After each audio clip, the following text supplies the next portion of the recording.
I think bad government does not start with this government. So I think we need to get it clear from that concept that bad government has been in Nigeria for time immemorial. But is the constitutional duty of the citizen to also protest if they feel that the government is not doing what they are supposed to do. But as it is, this government is very new, and considering the level of decay inherited by the government. Like they said government is continuous, we all know. But if you inherit a bad structure, it will take a while for you to repair it and make it stand solid. So I want to beg all of us and the press people to also be patient with the government in power. Give us a little time so that I promise that the government will do the needful. We all know that. And as regard the youth that are protesting, I will visit them and advise and also beg them to please dialogue. Because if you could see that the crisis in Iran and what's it called, the crisis in Russia and Ukraine, for the past almost 2 years, they'll be fighting and no solution in place. But if they come to table, I think that crisis will be resolved. So I want our youth to also consider that olive branch that the president has offered them, that they should come to table for dialogue. So whatever demand they have, they can table it before the government. The one the government can do immediately, they will offer it. The one they can do in a long time process, they will also let them know. So dialogue is better than protest. Because we could see what is happening now. A farm of a serving senator was burned down, and that is not protest in Jigawa State. If that is protest, that means that's personal interest or hate. That's what it is. So we advise our youth and our compatriots to please be patient with the government. The government will do the needful advice. And the two pitches then, if you are a rich man and you go to market today, you know how much you used last year to buy some food items, and you know how much you used this year. So it affects everyone. So it's not peculiar to the youth or to the poor people alone. But I will advise that they should please be patient, because this man has a very noble project, especially for the youth. And the agriculture, now they talk about rice distributed. Nobody distributed rice to me.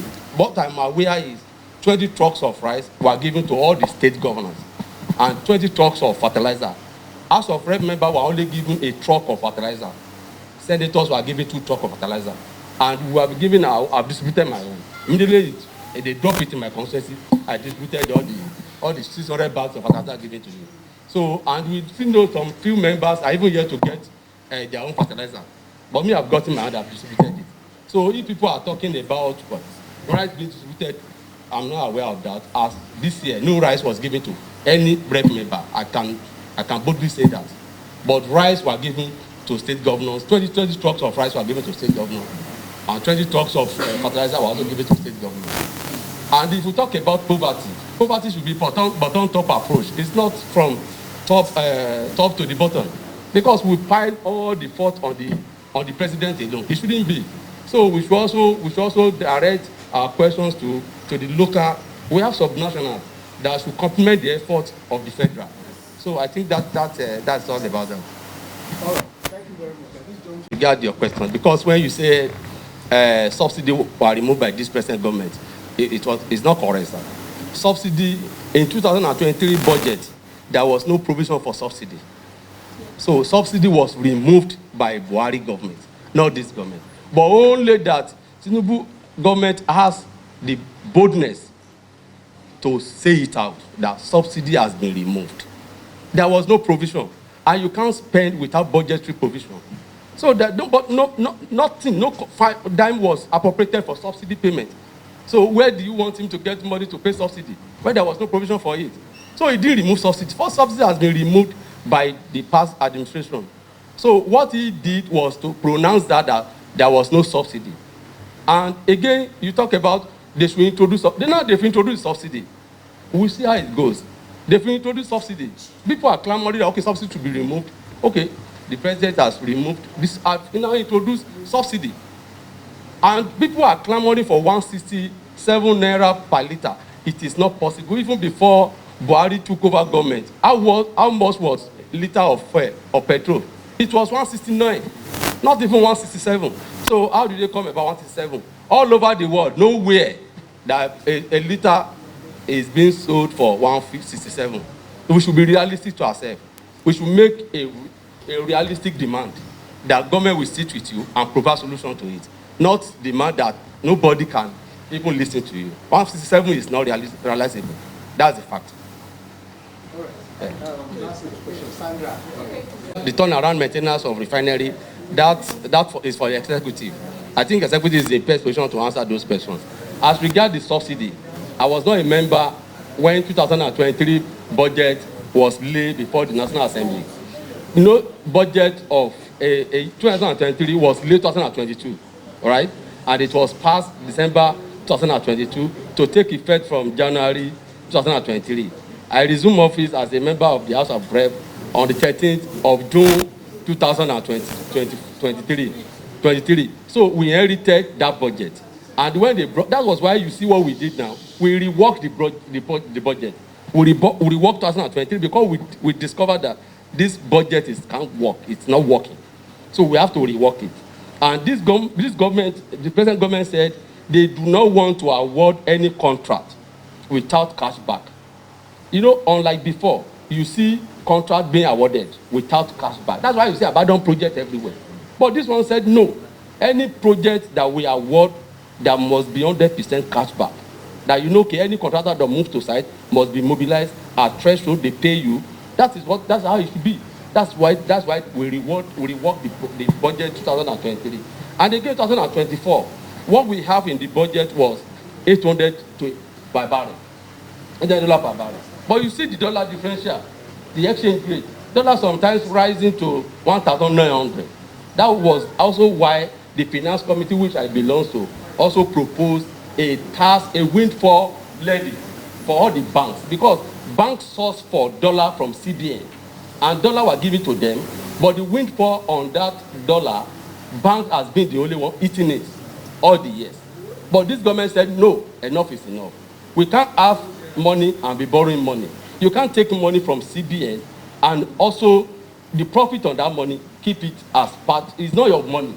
So the sharing should be 70-30. But the bank's MDs also fight it and said, okay, we should do 60-40. So the government is taking 60% of that fund, and why of the profit of the fund, while the banks are taking 40%. So that is very fair, because because there is no money. That's the bitter truth. The government is broke. We should face the reality. Yes, there is no money. That's the bitter truth. So yes. Thank you very much. Thank you. All the money that will be given to all the state government, the journalists are aware of it. So it's not by Minister of Information. You should be aware that money was given to the state at every quarter. But how fair? I cannot answer that. Excuse me. It's not answering my question. I cannot speak to that. Because Your constituency, yes. what have they benefited from you so far? Okay. Like I said earlier, I just finished artificial intelligence training for 120 youths in my constituency. I brought the expatriates.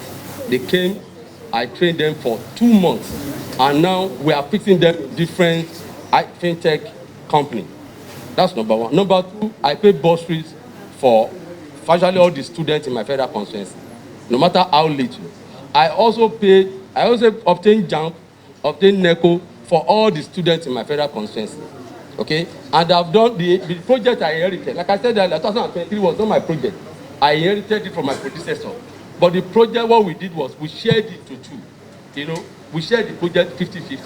So when we have 5 boreholes, I'll take 2. I give my predecessor 3. So that was his project. It's not my project. But 2024 is my project, and that 2024 we are yet to be executed by any agency. So, but they are doing advert, and by next month, I think they will mobilize contractors to move to site. Thank you so much. Yeah. Thank you so much. Thank you. Give us employment. We are ready. Yes, we are ready to work. That's what it is. So our governor is doing well. Is performing excellently. So we appeal to our youth that we don't need to join protest. Protest is not for us. So he is a good man and a performing governor. Yes. Thank you very much. I am not, but I'm from Ekiti. I can attest to that. Thank you, sir. Yes. We can draw it. Thank you very much.